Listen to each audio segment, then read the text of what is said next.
चौधरी साहब का बेटा है।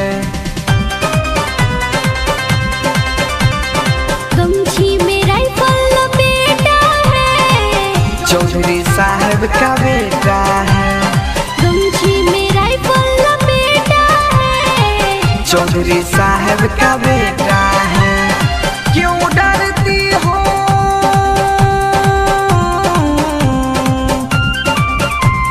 लेके नमरिया उठा दो घघरिया माल तेरी भर पेटा है।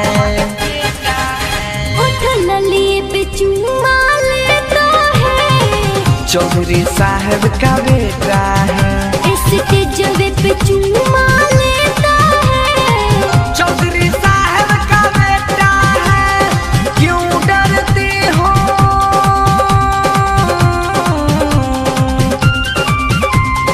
ले लो नमरिया उठा दो घघरिया माल तेरी भर बेटा है। उठल लिए पे चुम्मा लेता है। चौधरी साहब का बेटा है। स्टेजवे पे चुम्मा लेता है। चौधरी साहब का बेटा है।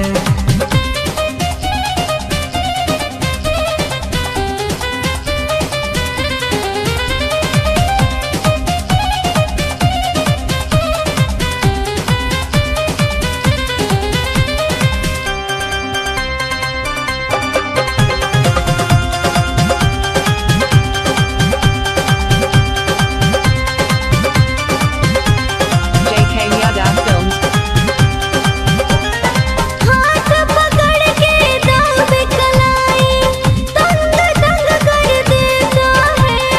छोटी का सजनमा चौधरी जी तो असही मजा लेता है।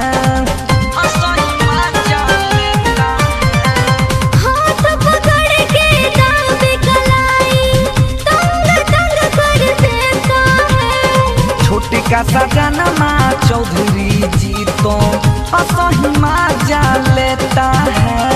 भूरे का डंडा ऐसी जगह भूरे का डंडा ऐसी जगह विचार तो एक समेता है। स्टेजवे पे चुम्मा लेता है। चौधरी साहब का बेटा है। स्टेजवे पे चुम्मा लेता है।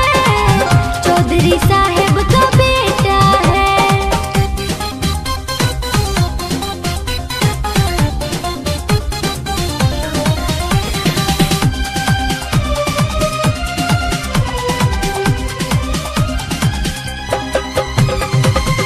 JK Yadav Films.